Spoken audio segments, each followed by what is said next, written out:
Letter writing may seem unimportant as something to teach your students. It's outdated, right? Wrong. Great communication is never outdated.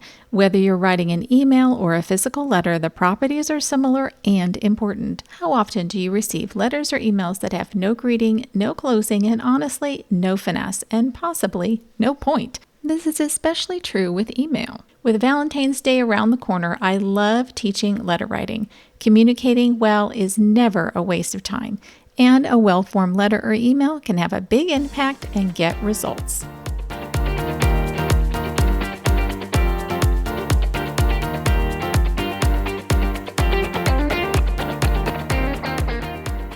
I'm Lisa Burns, a teacher success coach, veteran elementary teacher, and mom of 5, and this is the Teach Joyfully podcast. Thanks for joining me today. Are you missing out? Team H.O.P.E Insiders get extra encouragement, tips and tricks, surprise freebies, and more.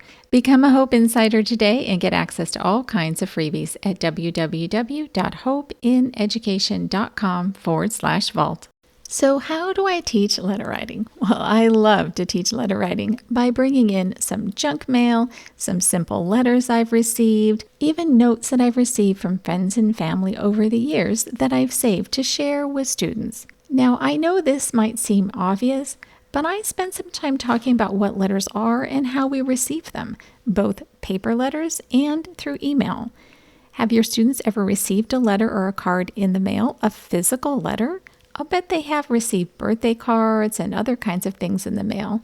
It's great to share all of the excitement around getting an actual letter. There's something about it that's still magical, especially for kids. The first book that I like to start with when I teach letter writing is the Post Office book. It is a great book for students to be able to begin to understand how a physical letter gets to them. And then we can start talking about email later on. From there, I love to jump into one of my very favorite picture books of all time. If you haven't read it, you need it in your collection. It's the Jolly Postman, or other people's letters, because it has actual letters to open and read. And I tell you, it doesn't matter what grade I teach, students are all enthralled with this book, and they can't put it down. They beg to be next to look at it, open all the letters, and check them all out.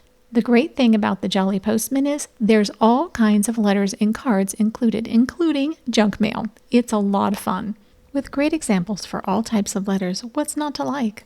And bonus, it's written with humor and fun about characters you know. There's tons of other books that are written in letters, so any of those texts will do if you don't own the Jolly Postman or can't get your hands on a copy. But I highly recommend it if you can. Whatever book you're using, talk about the letters in the story. Notice all the parts and pieces of a letter.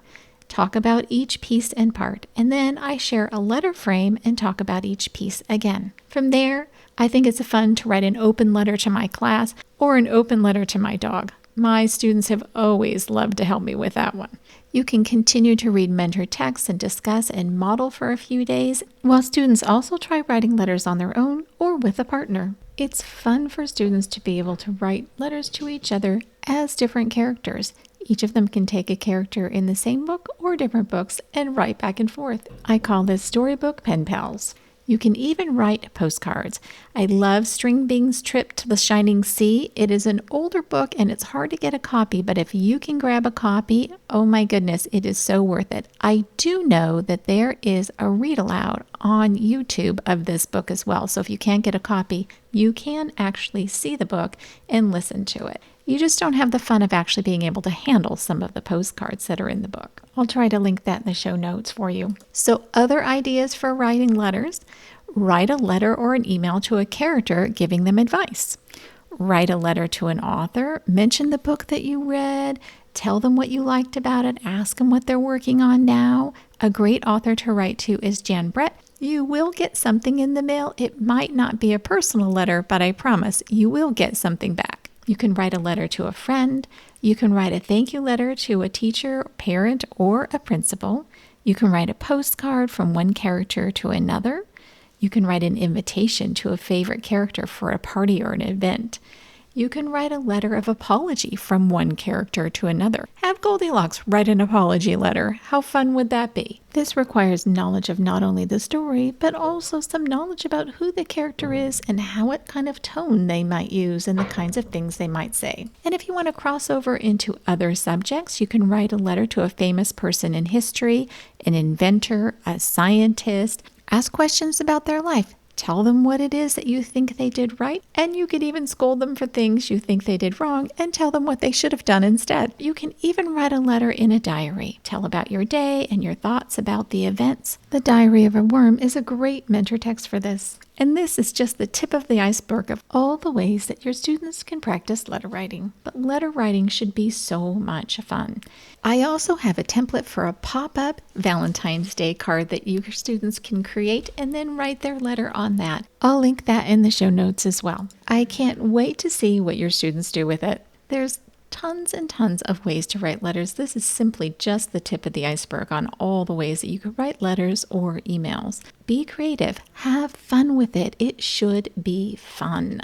I have a mentor text list for you of all kinds of books that are written in letters. They're some of my very favorites. You're going to love them, tons to choose from, and I hope you find something that you love and your students love as well. So that's it for this episode of the Teach Joyfully podcast, my teacher friends. My sincere thanks to you, my listeners, for tuning in, and for all those of you who've taken the time to post a review, email me your thoughts, or DM me on Instagram with your feedback and topic requests. You can find the show notes and all the resources mentioned in the episode on my website at www.hopeineducation.com/podcast. And remember, a happy teacher is a good teacher. Until next time, teach joyfully and take care of you.